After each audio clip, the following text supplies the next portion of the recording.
towards the computer. All right, and welcome to Fit Veteran Dad podcast number 3. And today we are going to discuss veteran PTSD, depression, and veteran suicide. So suicide has been an issue, and I know some of you have recognized this and seen a lot of posts over the past several weeks, months, maybe even years. And it's about 22 veterans every single day take their lives. And these are men that are feeling guilt. They may have survivor's guilt. They may feel remorse. These are men that are feeling like they can't reach out to anybody. They're scared. They feel like it's weakness if they reach out to somebody. And they feel like there's a dim future for them. So I want to go ahead and introduce my 2 guests. I have 2 special guests today, Thomas Lewis and Yvonne Andrews. Thomas, if you could kind of introduce yourself a little bit, tell me a little bit about yourself. Yeah, my name's Thomas. I spent 10 and a half years in the United States Infantry. Had a lot of fun, did a lot of cool stuff. I ended up getting medically discharged in 2015, and my wife was put in the Navy at that time, or joined the Navy as an officer and practiced. We're losing you just a little bit there, Thomas. Can you still hear us? Okay. Yes, sir. Okay. We missed that last part. You said your wife went into the Navy?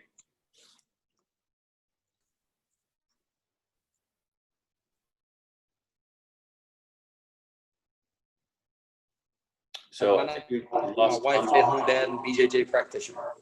All right, so I think we're having a little bit of technical difficulties with your feed a little bit, Thomas.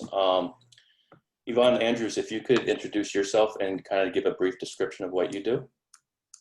Hi, I'm Yvonne Andrews. I'm a mental health therapist. I've been practicing for over 30 years. I work with veterans with the Veterans Outreach Center, and I work with veterans who are PTSD. Most have been suicidal at some point or are when I see them. And I work with a lot of depression and survivor's guilt.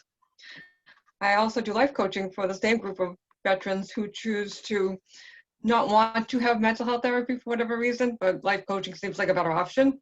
They get the best of both worlds that way. And I think it really works well because it doesn't matter how you help somebody, as long as you help somebody. Absolutely. Thomas, we had a great conversation the other day, and I was hoping you'd share the story you told me and Yvonne the other day. And if you could tell me how you managed to take care of yourself and take charge of your life right now after overcoming some of those troubles that you're having.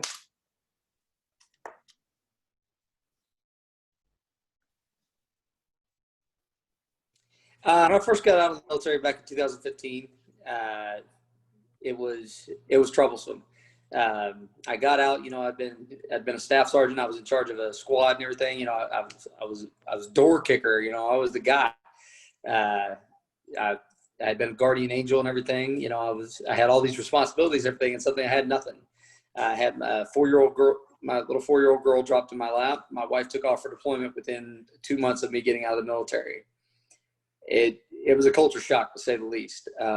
And I'm not gonna lie, it really got me down. I felt like I couldn't do anything. The job that I had originally contracted for ended up falling through. I was basically just at that point. I wasn't used to that, not mentally and not physically.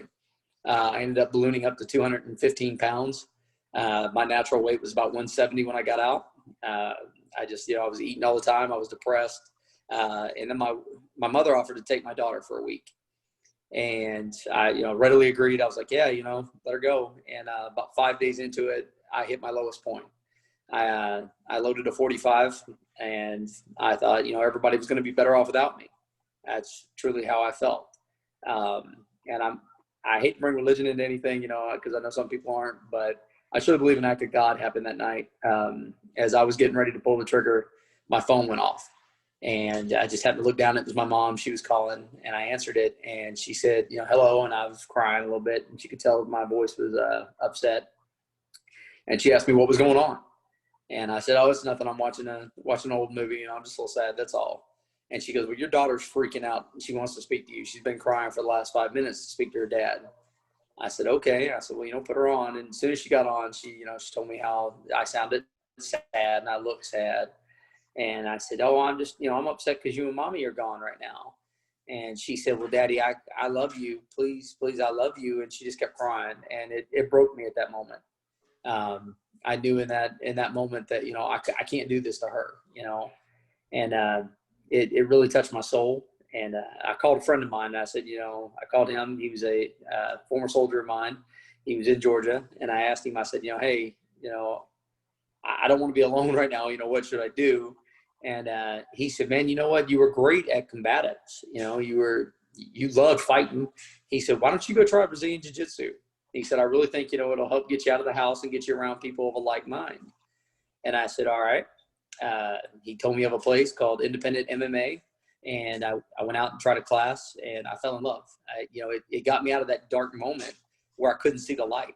And suddenly, I was fighting again. I was moving. My body was, getting rid of these nasty foods that I was putting into it.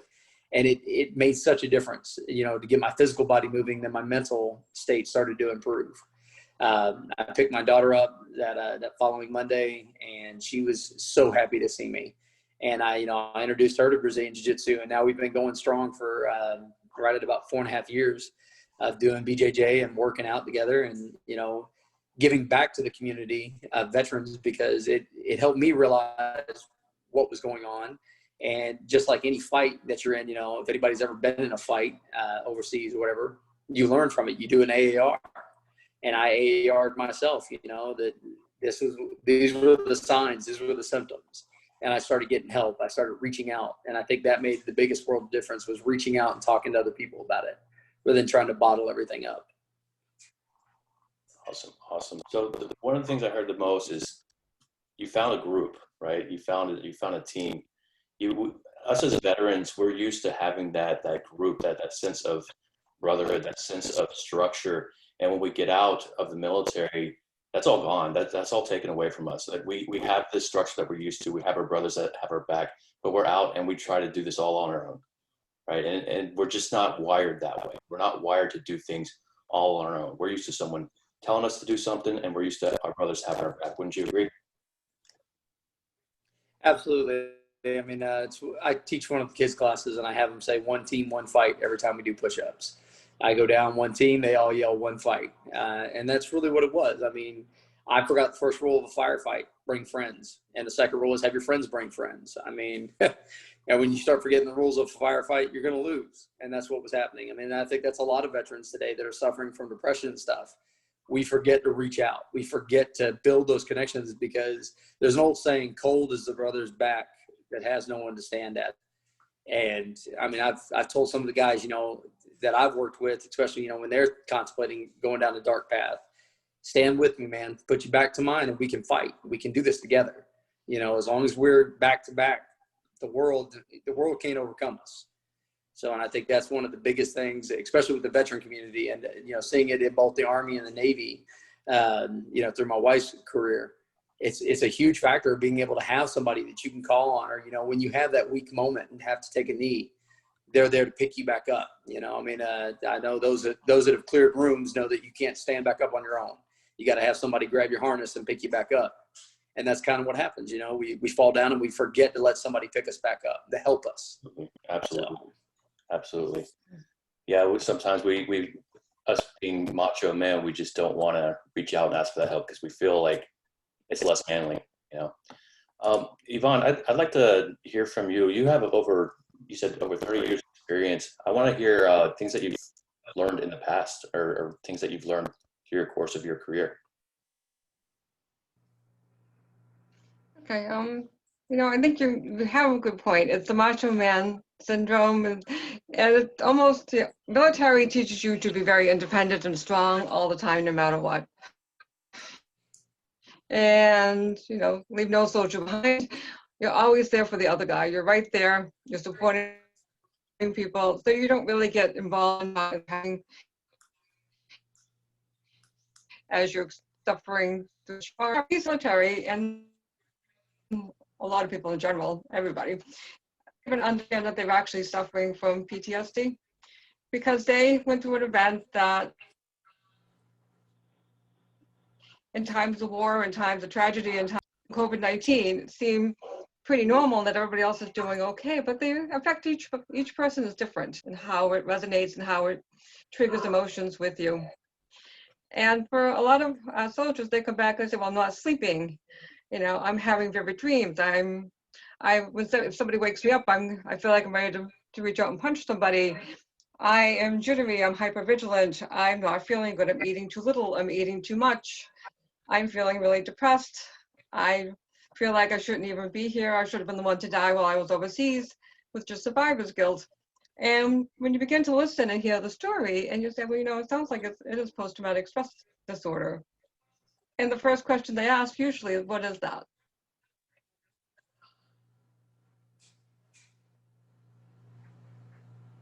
You know, and then we go back and fill out the bat and find out how they affected you. And what are your dreams like? And what are the things that trigger you? From fireworks to things that are on TV, it can be almost anything. It can be a car backfiring. It can be anything that's a sudden noise that all of a sudden puts you into, you know, fight or flight mode. And it really makes life really hard for you. And for a lot of guys, when they're coming back, you know, they figure that it's a sign of just not able to function.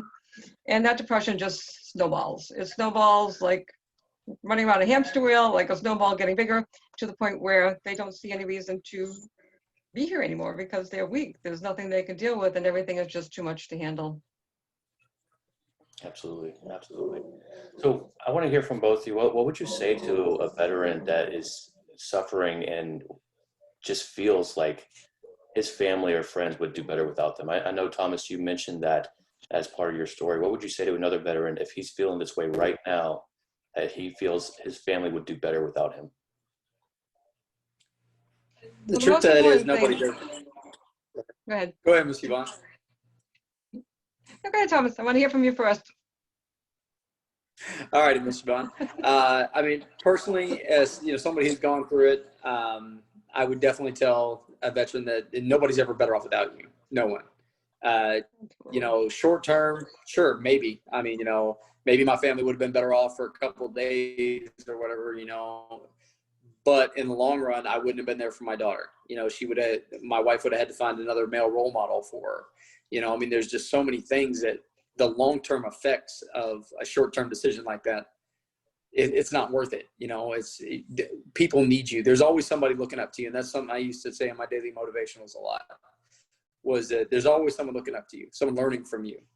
And, you know, when they see you fall and get back up, you know, and as I told you yesterday, my favorite thing in the world is if you can look up, you can get up. You know, and it's something I took to heart. My daughter sees that, you know, in me. The kids that I teach see that, you know, they see that, you know, Mr. Thomas is getting his butt kicked out there, but he keeps getting back up, you know. But when you fall and you don't get back up, what kind of example are you setting? What have you really done? Nobody's better off without you at that point. In fact, you've hurt them, you know, you've given them a horrible example at that point. And it just, don't let it, you know, don't ever fall into that trap of believing it's true. I mean, it's just not. Absolutely. Yvonne? You have a great point, Thomas. You know, I love some of the things that you said. You know, if you can look up, you can get up. In fact, I'm probably going to steal that from you. But it's true. It's great. It's fantastic. But you're absolutely right. And, you know, if somebody's coming to me and they're saying they're feeling suicidal, well, the first thing, I don't want them to be alone. And I want to shut the door. I don't want them to think they just have an hour with me. When I shut the door and I put a do not disturb sign, it means I'm seeing nobody else until this is settled. And that means I listen to the story, whether it's 20 minutes or 3 hours, to just talk about it, get through it, help the veteran understand what he's feeling. And also understand, I think, pulling from you, Thomas, is that, you know, your family is not better off without you. It's going to hurt them in the long run. You are valuable to the people that are involved in your life and that you're very important. Right now you're feeling very emotional and maybe weak and feeling a lot of guilt, but there's lots of things that I can do to help with that. And I usually ask that you just give me some time and promise me that in between sessions, if you're not feeling okay, and I don't care what time of day or night it is, pick up the phone and call me. I will talk to you. You know, I'm always available, and if you really need me, I'm more than happy to be there for you.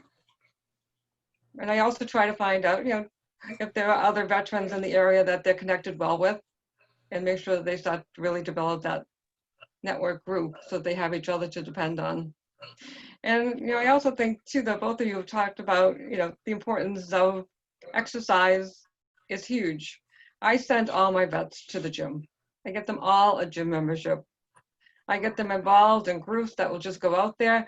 I have a hiking group that is functioning on Sundays right now, and they're doing a great job. It's all guys with PTSD. It's absolutely imperative that they start to feel good physically so they can start to feel good mentally. Absolutely. Great words. I mean, you guys hear what Thomas and Yvonne are saying, that you should feel no shame of and feel like you are not deserve to, or feel like you don't deserve to live. Sorry. You should never feel like your family is better off without you, because it's not true. There's going to be someone in your life that is not better without you. There's someone that needs you. And some of the answers that we've addressed to this is get in a community, get in a veterans community, it doesn't even have to just be a veterans community.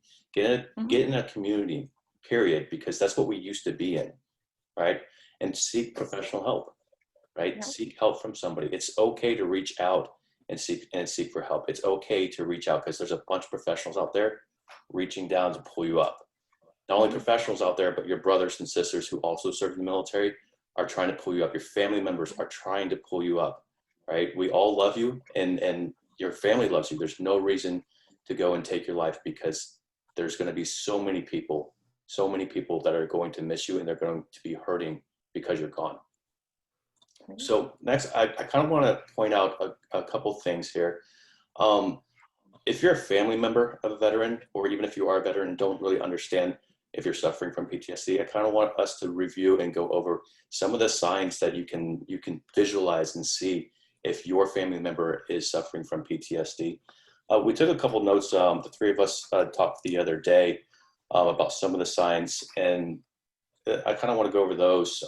We talked a lot about some veterans like to drink alone. Veterans like to be secluded from others. Veterans like to lash out. A lot of people with PTSD will tend to lash out, or depression will lash out just for no reason. They may be unaware of their current situation. And I think, Thomas, you told me that was in your story as well, that there was a time where you just didn't know where you were. And that happens a lot. And there's veterans can be extremely emotional at some points, but also extremely locked down at other points. So these are some of the signs that you can see, so that you can visualize to tell if your family member or someone you know, or your friend, or maybe even yourself, is suffering from this. And Yvonne, have you noticed any other signs that you can mention?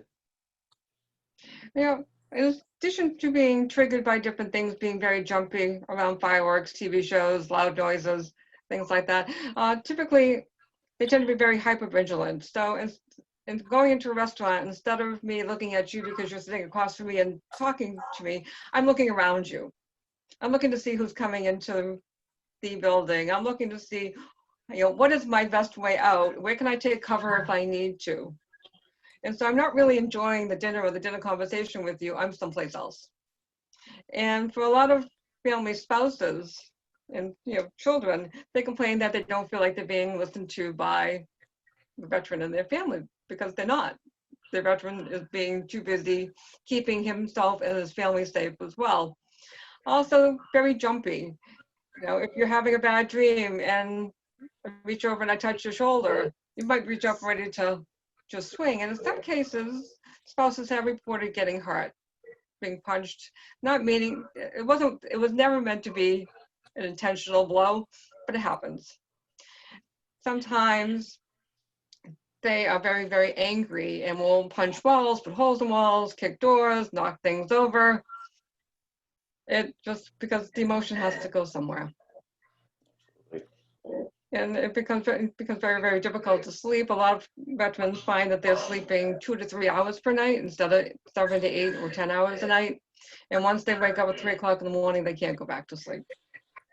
So they're also running on exhaustion, which is making it very difficult for them to be cognitively present for their family or their job the following morning.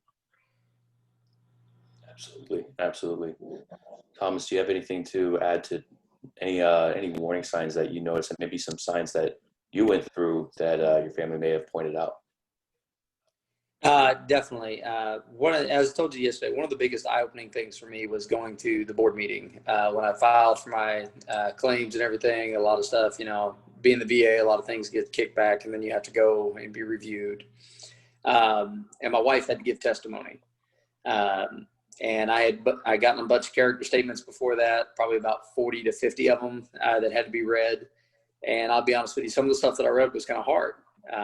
It was a shining the spotlight on the darkest parts of myself. And I think a lot of veterans, just kind of, we push it under the rug, oh, it's not that bad. I lost my temper a little bit. It's not so bad. Listening to my wife talk about some of the incidents that had occurred, it was heartbreaking. I mean, it was an hour and a half drive back to the house. And I asked her at one point why she was even married to me. And did she want to stay married to me? Not because I was mad or angry, because I guess I was, but I wasn't mad or angry at her. I was mad and angry at myself for letting myself get that bad before I sought treatment. And a lot of these things had been happening while I was in the service. It wasn't just, when I got out, everything, exploded. It was beforehand. One of the times I'd mentioned yesterday, I put my fist on the table, and I didn't think I hit it all that hard, but I cracked the table in half, and then I lost my mind. I mean, it was one of the few times in my life I saw red, and I didn't know what I was doing. I was screaming, beating it to death with a table leg. And my wife looks at me and goes, "Do you feel better?" And I dropped the table leg and said, "Yeah, I'm going for a run." Well, as she gave her testimony, that she talked about how she cried when I left the house, that she was so in fear for her life at that moment, that I'd never laid a hand on her, I'd never touched her, but that I was so angry and so destructive in that moment, she didn't know what to do about it. And, all I could do after that was apologize and tell her how sorry I was. And that was one of the times, she told me, you really need to seek treatment, and as most veterans will tell you, we hate talking to shrinks. We absolutely hate it. Most of them don't get us. They don't really care. They're there for the money. There's 1,000 excuses, but every now and then you find a good one like Miss Yvonne who, hey, day or night, you call me. Let's make sure you get better. And I mean, if I could say this to Miss Yvonne, thank you so much for what you do, because you're in the co-passenger seat with us when we're reliving this stuff. So not only do you, get to hear about the trauma, but you get to see what it's done to another individual. And I know that takes a toll. It's hard to open up, but once you do, you'll find out that just how bad things really had gotten for yourself, because as I said, we look through rose-colored glasses, we glaze everything over and say, it's not that bad. It's not that bad. When really it is. When the excuses fall down, we get to see what it's really like. And it's terrifying sometimes. Yeah, it is terrifying. And finding a provider that you trust, somebody who's actually going to listen to you. And hopefully that provider is reassuring you that I'm not judging you, and I don't think you're weak. It takes so much courage for you to come in here and see me.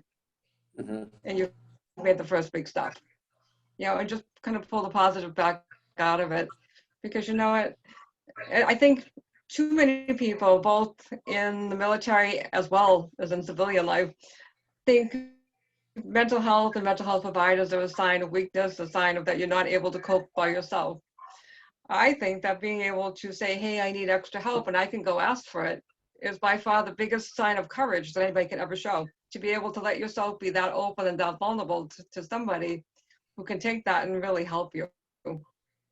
It takes a lot more courage to ask for help than to go alone. Absolutely. Absolutely. And I think that's a very powerful message, guys. It does take a lot more courage to just try to do stuff alone. You're not going to get there. I mean, just look at any situation in this world. The most successful people in the world are not doing it alone. Okay, there's people around them. They have a team, and you guys, is the same for us. We used to have a team. We want a team now. We need someone to hear us. We need someone to talk to us. We need someone to ask us questions. But if you're not going to reach out to those people, then they don't know what questions to ask you. So again, to people that know people that may be suffering, go ahead and start asking them those questions. How are you feeling? And if they're lashing out, there's other resources for you. I've linked to the top of this podcast a bunch of resources, including the Veteran Crisis Line. You don't have to be a veteran to call that. You can be a family member of a veteran to call that crisis line. If you think a veteran is suffering, or if you are suffering, please call that number. It's a three-point method. There's a number you can call, there's a website, and there's a number you can text. All right, you can do all three of those things. So I've linked that to the top. I've linked some other resources as well. We went over some of them the other day, and we tried to pull out some resources for you guys. Let me pull those up real quick because I had them in here. Yeah, so we got the Geese for Geese, and that's the one. Thomas, explain a little bit what Geese for Geese is. Geese for Geese is a organization that takes veterans and active duty, and if you can't afford a gi, they give one to you. They make sure what gym you're going to. That way, it's just not you're reselling it, and they give you a gi. And it gets you on that road. It gets you started finding a team. And as I said, I tell everybody, BJJ is a lifesaver. Everybody from stay-at-home moms to combat soldiers and everything else are doing jiu-jitsu because it's a great workout mentally and physically. And for that hour or 2 hours that you're on the mat, the whole world just kind of drains away. In addition to that, they have another organization called DD214 Fightwear. Great organization. I've got one of their gis myself and two of their rash guards. Their mission statement's amazing. They're out there supporting veterans, trying to get guys into the gyms, trying to, help them see there's a team there, and a lot of times when you go to these places, you find other veterans, you find people you can connect with. Like currently in my gym, we have 4 Marines, 7 Navy guys, 3 of us are prior Army, and I think there's a couple Coast Guard there, and I mean, we're able to connect with guys that, kind of know where you're coming from and kind of can shoot the crap with you a little bit. You can tell funny stories, like the one I told you the other day where I, went clearing my house butt naked and ran out into the yard with a shotgun over a backfire.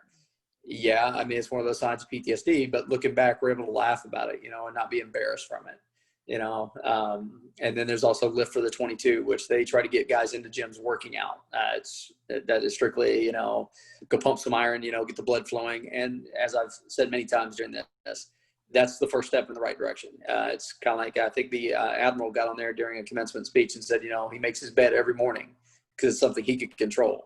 Well, getting out there and working out is something you can do. You can find that hour a day. You can find 30 minutes in the day to get out there and work out. And these places try to help you and make sure that you're connected. Absolutely. Awesome. And yeah, again, that other resource is that Veterans Crisis Line. Please reach out to that Veterans Crisis Line if you are a family member or you are a veteran. And also, jiu-jitsu may not be for everybody, okay? So I do have a group that I run personally. It's called Fit Veteran Dads, and it's a group where I help you guys get back into shape and eat healthy, drop some fat, and build up some muscle based on whatever equipment that you have. So that is linked in the description as well. Please take a look at all those references, all right? And if you are a veteran or you are a family member of a veteran and you've seen any of these signs that we've discussed and your loved ones, please reach out to that crisis line or reach out to somebody. And if you're a veteran that is suffering, get in a group, be a part of a team, right?